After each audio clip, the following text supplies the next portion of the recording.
Good afternoon, student. Today we are going to read our next topic, which is wastewater treatment. Wastewater treatment is very important to do for the domestic wastewater, for the sewage treatment, for the industrial wastewater, and it is very much required before that wastewater is released into the rivers or into the river, into the other water streams, into the ocean, because until unless this water is not cleaned, it is harmful for the aquatic life which is living there and other processes, and if even it is not good for the human consumption, so it needs to be treated, and this is very important. Recently you must have heard our news that during the lockdown the water of the Ganga river has been is cleaned so much that it is almost drinkable in the region of Rishikesh. Why is it so? Because in right now the industries which are releasing its effluent to the rivers are right now closed, and because of this the water has started becoming cleaning. So itself the water is clean, for the rivers is clean because it is coming from the melting glaciers. But during the process of going of river from its origin to the sink, which is ocean, the number of industrial effluent, domestic water, sewage treatment plants are releasing its waste to the river without probably without treating it in a very good way, and that's why the toxicity of the rivers is increased. Recently, like in 2007, you must have heard a news that number of gharials, are type of crocodile or alligators, you call them, are dead. There was a mass fatality of these gharials in the river Chambal near to the region of Etawah, UP, and that was like almost 400 gharials or the alligators were died within a span of a week. And when the postmortem of these animals were done, what it was found that there was a liver cirrhosis as well as a high concentration of lead. So from where it was coming, there were probably there were a number of reasons. One of the reasons is probably that near the Etawah, because Etawah is almost a last place where the Chambal goes, and after it meets into the river Yamuna, and we know that Yamuna is one of the most dirtiest river, you can say, because it is getting a lot of industrial effluent from Delhi, from Agra, from Kanpur. So there are a number of places where it is getting contaminated. And probably what happened when this river Chambal is mixing its water in the Yamuna, some of the pollutant they started moving upstream, not downstream, but upstream in the Chambal river, and that could be the reason of the mass fatality of the alligators. So today we'll read about the how to do the treatment of this water, the domestic wastewater or the sewage treatment water. All of these have almost a similar steps. So we'll read about the main steps of treatment and how this water can become clear as much so that it can be released in the water streams. So let's start this.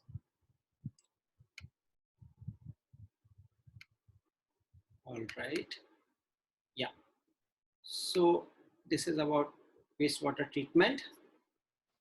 These are the pictures of different wastewater treatment plants. This one is from one of the very famous wastewater treatment plant in Antigua, Belgium. And some of these pictures, this picture is for the aeration tank from another site. So most of these are from Europe. Right. So wastewater treatment usually refers to sewage treatment or the domestic wastewater, as I told you, and removing contaminant from wastewater, both from runoff and domestic. Sources of wastewater can be residence, kitchen, bathroom, and your washing, cloth washing, commercial institutions, industries. All of these are the sources of different kind of wastewater. Why it is required to do the wastewater treatment? It is required because this water is toxic, and to produce waste stream, a pure the waste stream, which is like a effluent which can be released into the rivers, so that the contaminant or the toxic compound has been removed, as well as to produce a solid waste sludge should be taken out from that wastewater, and can be treated separately. So that is a two main points which we need to remember, that any wastewater contains number of solid particles as well as the liquid as a water, and these solid particles need to be removed. All that solid waste needs to be removed from the water to make it more clear, and then the required BODs and CODs should be achieved before relieving it to the any of the water stream. The discharge or reuse then back into the environment. So this is a very basic diagram of a treatment plant. Initially, we do the preliminary treatment. This is before primary treatment. So generally, wastewater treatment consists of 3 steps, which is primary treatment, secondary treatment, and the tertiary treatment. And before this wastewater treatment, this step, there is one more step which is known as preliminary treatment. What is done in the preliminary treatment is to remove the larger size of stones, larger grit particles, larger polywax, larger any large particle which can actually create hindrance to this system should be removed by the preliminary treatment. And then there is a primary treatment, secondary treatment, and the final treatment, which is also known as tertiary treatment. We'll read each of them one by one. So let's first start with the preliminary treatment. I'll skip these 2 parts. I will come to these slides later. So preliminary treatment removes large objects, non-degradable material, protect pumps and equipment from damage. So very important that all those large particles, large stones can, what they can do, they can damage a whole system, whole sewage treatment system. So that needs to be removed. So there are 3 steps in removing this. One is bar screen, which catches large objects that have gotten into the sewer system, like the bricks, bottles, pieces of board. Grit chamber removes rocks, gravel, and broken glasses. And so this is a diagram of a grit, which removes all those things. And then mesh screen removes diaper, combs, towels, plastic bags, syringes. So all these 3 things should be removed by the preliminary treatment. These are the kind of grit chambers, and the bar screen and mesh screens are used. And then comes the primary treatment. Typical material that needs to be removed during the primary treatment is fat, soil, and greases known as fog, and sand, gravels, and rock known as grit. Smaller grits and fog needs to be removed during the primary treatment. Okay, so and large susceptible solids including human waste and the floating material also be removed during the primary treatment. How it is done? This is a chamber for the primary treatment. So this is the whole chamber for primary treatment. What happened that the water which is coming to this treatment plant, these are the rowing flows, they keep moving. And what happened that water, when it enters to the center, flow out over the edge. Particulate organic material settles down here, and this comes to the solid sludge. So as soon as this comes, this particle solid sludge, this is these 2 parts are moving, so that during this movement, all that fat and grease, they comes in the upper part and is removed from here. So fat and oils are removed from here. The clarified water goes overflowed and collected in the another chamber, and all those solid particles, they come here and removed from the sludge treatment thing, right? So 3 things. One is the water is coming from here, it is rotated. Initially, before rotation, all those solid particles comes here into this, goes to the sludge treatment. As soon as it is some deflocculation chemicals are added, these flocculation and chemicals, what they do, they bring all that oils and grease here, and this oil and grease is removed from this part, and water which is continuously coming to this chamber overflowed from here as a clarified water. This clarified water will go to the secondary treatment now. So for the primary treatment, there was 3 things which we have read: sedimentation for the large particle, coagulation, secondary. So all this primary settling tank, these particles will go to the secondary settling tank where all the coagulation will take place, and then the flocculation of the oils and grease, which I told you. So remove the portion of the solid suspended organic matter from the wastewater. Removal efficiency of the primary treatment is quite good. Removal efficiency for biological oxygen or BOD in primary treatment is 30%, and removal efficiency of total suspended solids in primary treatment process is almost 60%. So which means almost 60% of the total solids are removed, and biological oxygen demands is removed by 30%. So this is one of the more diagram where this primary clarifier from the primary treatment is stored here. This will go to the secondary treatment. So primary treatment reduce the suspended solid from the wastewater, and this primary treatment tanks water is pumped into the trickling filters of secondary treatment. So secondary treatment will further reduce the suspended solid and BOD of the wastewater. How it does it? So one is it degrades all the organic matter like the human waste, solid particles, food particles, soaps and detergent, and convert it into a sludge known as activated sludge. And this is done by adding of different bacteria and protozoa into the sewage treatment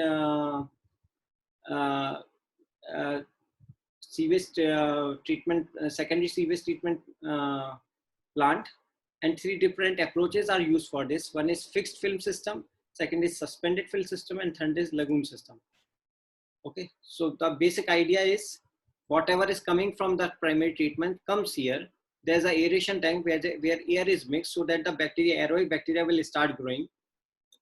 All the sludge from the primary treatment comes here, mixed with this sludge, which is coming from the secondary for the secondary. Which is made in during the secondary treatment. All of this sludge goes together to this, where organisms settle and become a next batch of activated sludge. So this is a whole process. You understand that the sludge which is coming from the primary treatment and the sludge which is coming from the secondary treatment, all of this has been treated for making. All of them is treated and collected, and it becomes a part of the secondary treatment again. This activated sludge is again and again needed to put the bacteria, to load of bacteria into the aeration tank in this tank, so that the bacteria will remove all the dissolve all the organic matter and remove excess of human waste, food waste, soap and detergent, degrade them.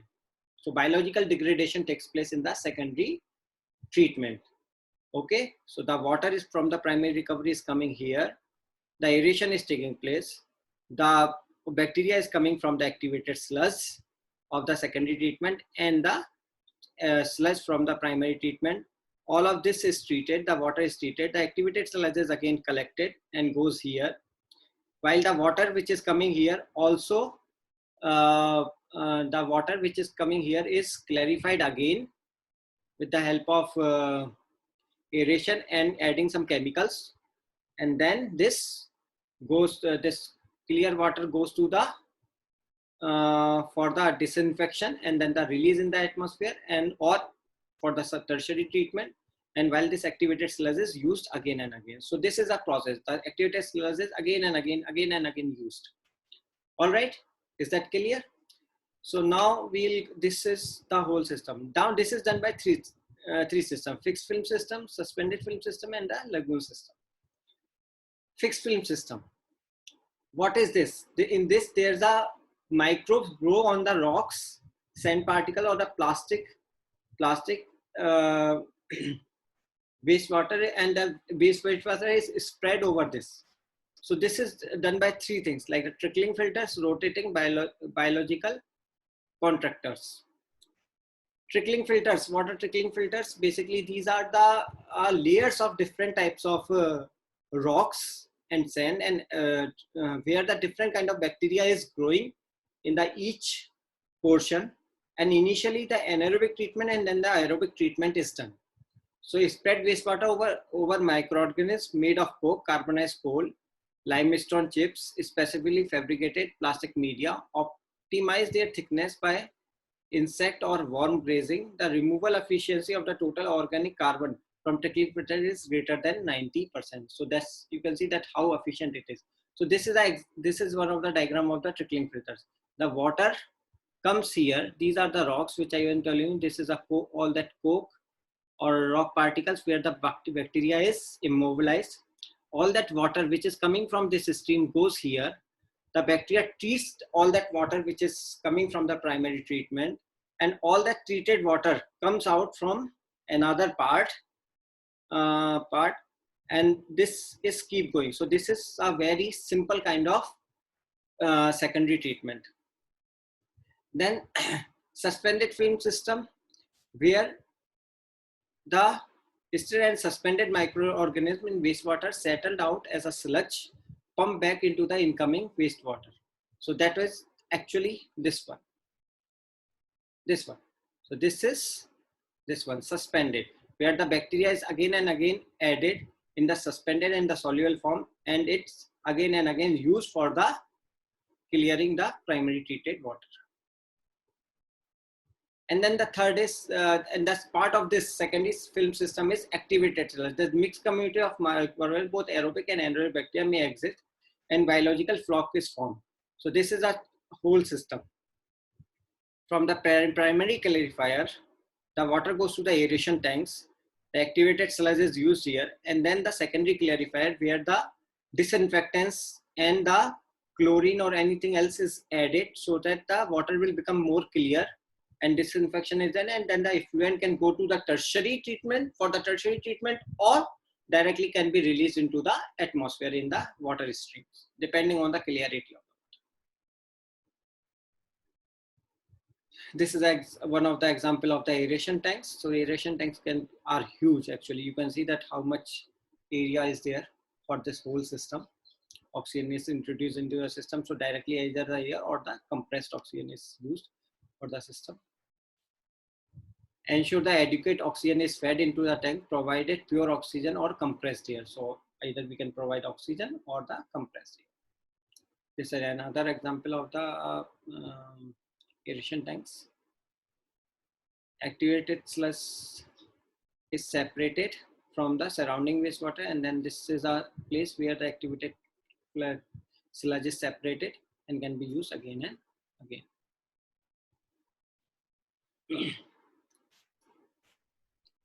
Then this activated sludge is sludge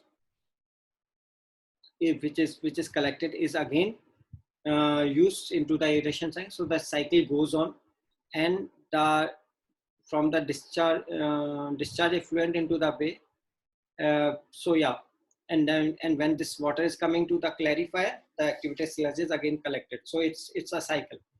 The activated sludge is collected, go back to the aeration tank. From the aeration tank, again it comes to the secondary clarifier, from where the secondary activated sludge is again collected.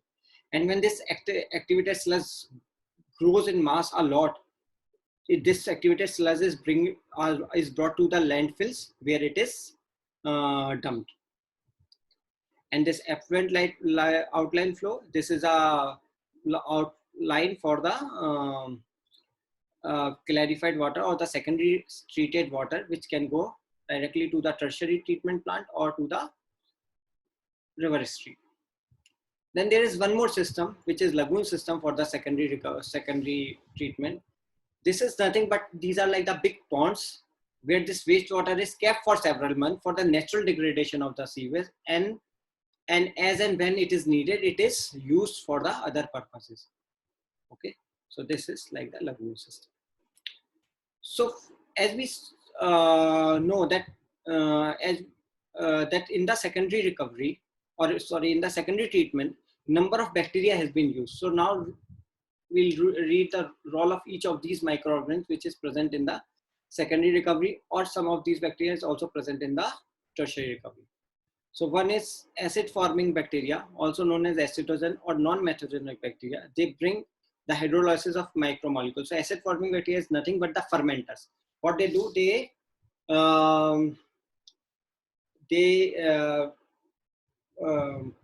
degrade the carbohydrates or the polysaccharides into the simple sugar, into the monosaccharides, and later to the organic acid or the volatile fatty acids like the lactic acid, propionate, butyrate, acetate, all of these. So ultimately into the volatile fatty.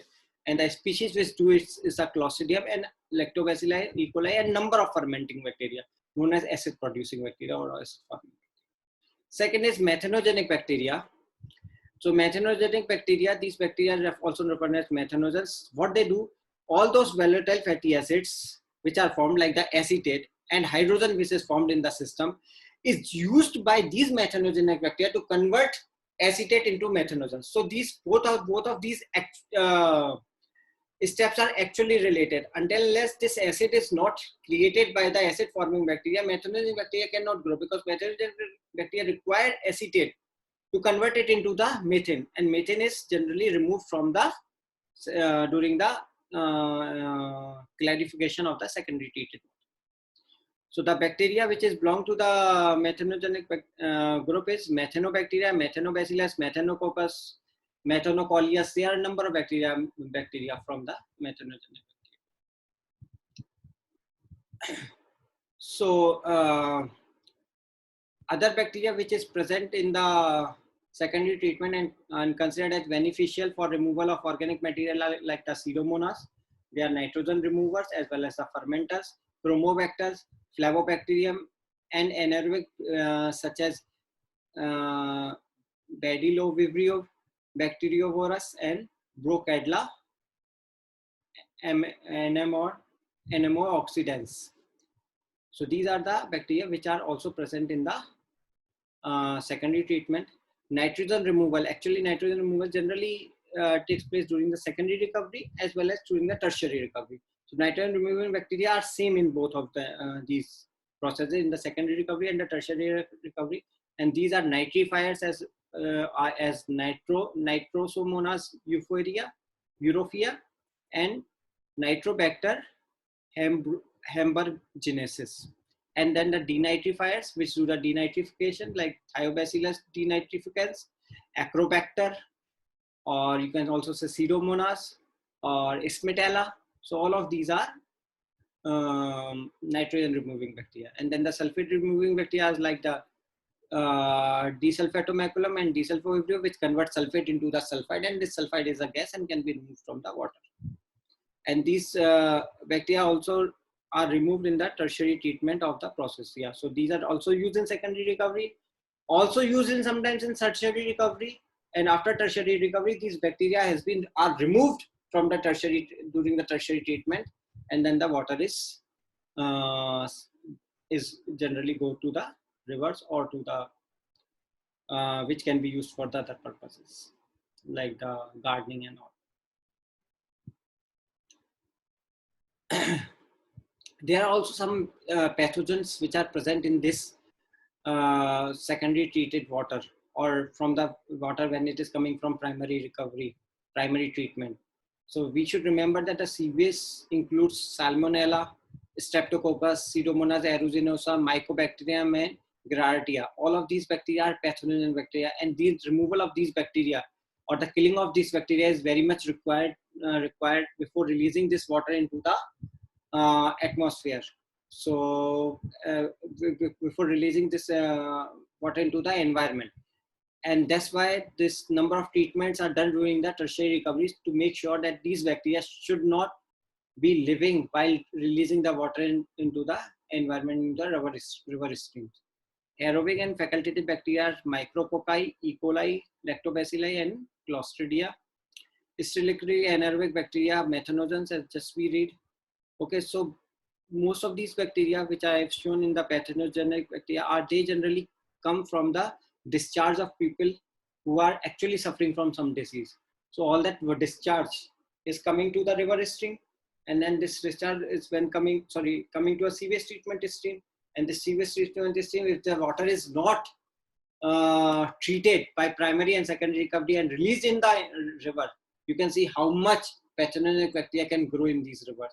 So that was probably, I told you, the reason of one of the reason for the mass fatality of the alligators in the Chambal River. Tertiary treatment. before going to tertiary treatment, we should remember that almost 90% of the carbon is removed during the secondary recovery. Just a minute. Yeah. Okay. So although the carbon is removed 90%, but the phosphorus and nitrogen is on by primary and secondary treatment only removed between 20 to 40%. And almost 50% of the toxic compounds are still remaining. This needs to be removed, this compound, before the water is used for the common purpose. And various types of tertiary treatment exist, like the nutrient stripping, disinfection by UV light, or the filter membrane. So we'll read each of them one by one. So tertiary treatment, there are 4 major processes under the tertiary treatment: solid removal, biological nitrogen removal, biological phosphorus removal, and the disinfection. Solid removal, if any solid particles is still remaining, that needs to be removed. So that can be done. Then the biological nitrogen removal, because I told you only 20 to 40% of the nitrogen has been removed till now. So almost rest of the nitrogen is still removed. And that is done by the same process of for nitrification from ammonia to nitrate conversion and nitrate to nitrogen gas conversion, that is denitrification with the help of the same kind of bacteria. And then the phosphorus removal is done by 2 process: biological process, where the phosphorus removing microbes are used, or with the help of some chemicals like the calcium or lime. And then the disinfection to kill all different types of bacteria which is present in this water. And disinfection is done by chlorination, UV light radiation, and the ozonation. Is that clear? So there are 4 steps: solid removal, biological nitrogen removal, biological phosphorus removal, and disinfection. Disinfection can be done by chlorination, UV light radiation, and the ozonation. Right. So you can see this picture coming from household, primary treatment, water. Then this water goes to the secondary treatment and can be removed, can be go to the river after secondary treatment, or it can again go to the for the tertiary treatment. So biological nitrogen removal, as I told you, the same bacteria are used: nitrification and the denitrification. Nitrification is ammonia is converted into nitrate by Nitrosomonas and the Nitrobacter, and denitrification, conversion of nitrate into the nitrogen gas with the help of denitrification bacteria like Acrobacter, denitrificans, and all those Pseudomonas. All these bacteria are capable of doing denitrification. Right. Then biological phosphorus removal, as I told you, the phosphorus can be removed with the help of biological microorganisms known as phosphate removal organisms, which can use when the water is coming to the aerobic zone. These bacteria are growing here, and what they can do, they can accumulate the phosphorus inside them, and they keep accumulating the phosphorus inside them. So these bacteria are basically phosphorus accumulating bacteria. And when this bacteria goes to the goes into the sludge, this phosphate-rich sludge is there, and this phosphate-rich sludge is now treated with the lime. Is treated with lime to precipitate all the phosphorus, and this phosphorus is precipitated out, and this rest of the sludge goes again to the aerobic zone. So this is a system. So when you have to remove more phosphorus, this is a tertiary treatment which is done. All the bacteria, aerobic bacteria, phosphorus accumulating bacteria, comes into the here in the phosphate-rich waste sludge. In this phosphate-rich waste sludge, the lime treatment is done. Then lime is precipitate the phosphorus. This phosphorus comes out, and then the rest of this activated sludge again goes to the aerobic zone. So this is the system.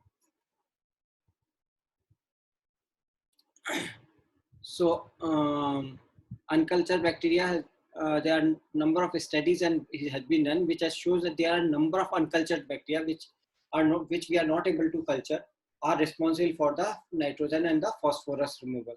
And most of these bacteria belongs to the groups of beta proteobacteria, alpha proteobacteria, gamma proteobacteria, as well as Bacteroides and actinobacteria. These are the most frequently found phosphorus and nitrogen removing bacteria in the system. Enhanced biological phosphorus removal is done with the help of aerobic bacteria, phosphorus accumulating bacteria, and characterized by the cycling of the activated sludge through anaerobic and aerobic conditions. So this is what I told you. Initially during the aerobic cycle, the phosphate is removed, phosphorus is removed, or the phosphate is removed. It is accumulated in the bacteria, goes to the sludge. In the sludge is treated with the lime, and that the rest of the sludge again goes for the into the aerobic system.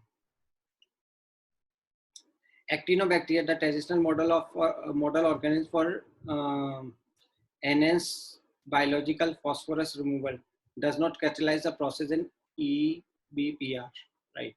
Plants. So this is what it says, that initially this actinobacteria was used to remove the phosphorus, but nowadays in the phosphorus removal plants, big systems, this bacteria is not used because this is very slow bacteria, and number of uncultured bacteria from this alpha, beta, and gamma proteobacteria are used for this purpose. Chlorination. Then when the water is free from all the nitrogen, phosphorus, solid particles, carbon, but still there are bacteria which is present here, as well as few toxic compounds are present here. And these needs to be removed before the water can be utilized for different purposes. Surely not for drinking, but for other daily use work or for the gardening, etc. So the chlorination is why chlorination. What is that? It kills all the bacteria which is present. Chlorine gas is very reactive gas, and it kills all the bacteria which is present in the water stream or in the tertiary treated water. So it is most of the time it is used. It is low cost and effective. Disadvantage: called chlorine residue could be harmful to environment. Of course, the chlorine is harmful for the environment because if the residue remain, it can oxidize number of fields and number of places where it is going, so it is harmful. Then the UV light radiations, what it can do, it can UV light, if you treat the water which is coming from tertiary plant with the UV light can, as you all know, can kill the pathogens or the different kind of bacteria. So this is a very good process, treatment of the UV light. No chemicals are required, so it's good. The taste of the water does not change. With the chlorine, the taste of the water changes, but with the UV light, the taste will not change. However, the disadvantages is costlier than the chlorine because the UV light, high maintenance for the UV lamps. Then the ozonation is another one where oxidize all the pathogenic microorganism with the help of ozone. So again, safer than chlorination, fewer disinfection byproduct. Why it is safer than chlorination? Because chlorine acidity can remain in the water, but the ozone is so reactive that it act on the pathogens very fast, and it does not remain in the ozone form for a very long time. It gets degraded into oxygen and thus just get removed from the water stream. Disadvantages: it is high cost. So these are some of the functions of different unit and different systems in the water treatment plant. I have told all of these to you, like the screening, initially floating matter, sedimentation of the suspended matter, solid waste, coagulation of the material which is coagulated with the help of different kind of flocculants or different kind of sediment chemicals. Then the chemical methods where iron, manganese, etc. is used for the removal of contaminants, filtration, removal of all the colloid dissolved matter and making it into the activated sludge. Disinfection is needed for the pathogenic bacteria, organic matter and reducing substance. Softening is done to remove the hardness of the water. This is done after the tertiary treatment. And the aeration and chemical use for color, odor and taste. So this last two things, they are generally used when you have to make the drinking water again from the sewage treated water, then probably the softening is required and the aeration and chemicals are required to develop the taste and odor of the water, right? These are some of the examples of some industries like the dairy industry, where the water is coming from the washing of herds, milking and manure. All this water is again treated in the anaerobic pond and then the aerobic pond, and then the treated water comes out. The difference between the sewage treated water and here is that here this water does not contain any sewage or the solid waste. It is mostly the water, but what water for where which is used for washing of animals, water which is required during the milking and all. Distillery. So distillery is a typical wastewater and required lot of biological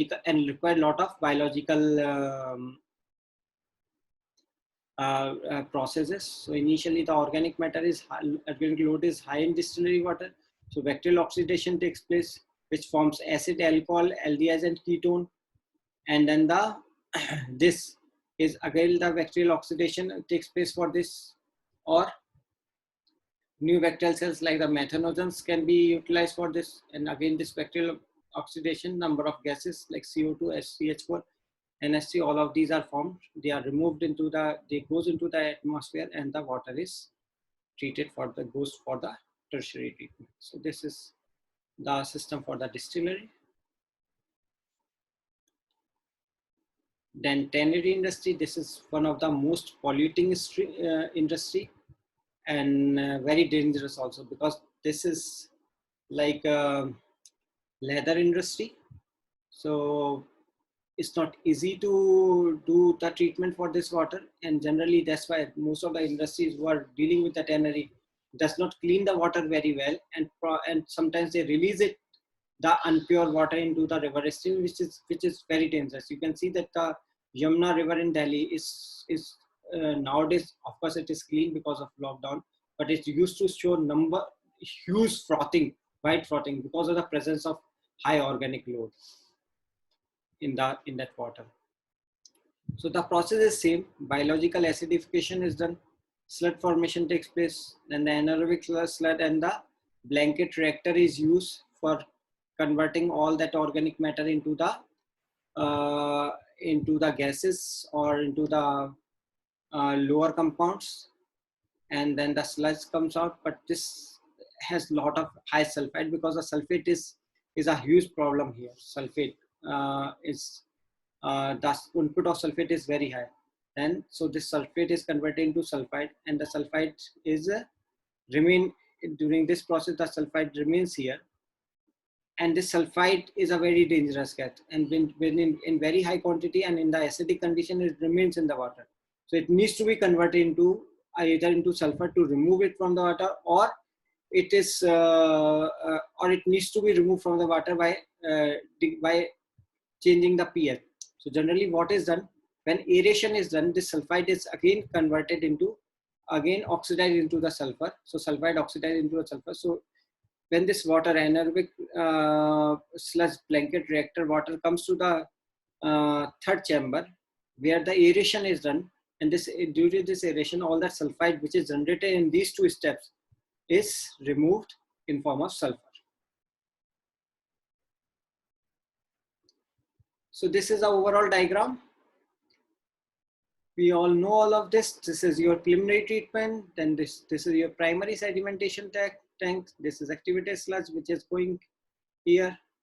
And this is activated sludge system. This is your aeration tanks where the water is cleared.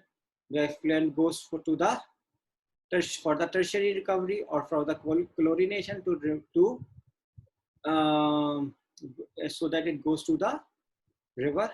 While the activated sludge is again and again used, recycled, and when it is not required more, it goes to the secondary sludge from settling tank, and it goes to the anaerobic sludge digester, and this sludge digester converted into the drying bed, which can go to the landfills. All right. So this is primary treatment, secondary treatment, disinfection, and this is your sludge digestion. All right, so sludge digestion means that all the activated sludge which is not needed go to the anaerobic sludge digester and convert into the dried sludge which can go through the landfills. So conclusion is that water needs to be clean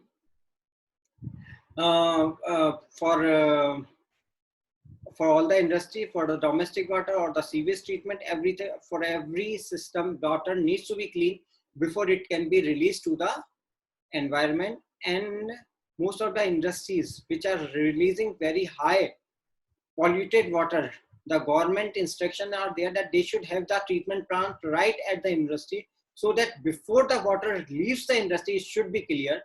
These are the regulation and needs to be followed very well. So the industry like the petroleum refineries, chemical industries, nuclear plants, dairy industry, tannery industry, or distillery, all of these should have their own water treatment plant, and water should not leave the industry until unless it is clear. So this is all the thing which I need to tell you about the treatment of the water treatment by primary secondary recovery. So wastewater treatment. These are few references which I used to make this presentation. So you can go on the Wikipedia. There are two links. One is wastewater treatment and another is sewage water treatment. You should go to both of them and read from that Wikipedia. It has given a very good material on wastewater treatment. And then there are few reviews which I have used. So please go through them. I can send you this paper if you want on email, and so that you can read. And yeah, so yeah, okay. So this is all about wastewater treatment. I hope you have understood it very well, and please go through it again and again. I'll send you this PPT also, so that you can read from the PPT and listen to this video recording. And I'll come with the next recording on bioremediation, which is another topic for your course. And probably after that, we are almost done for the syllabus. Thank you.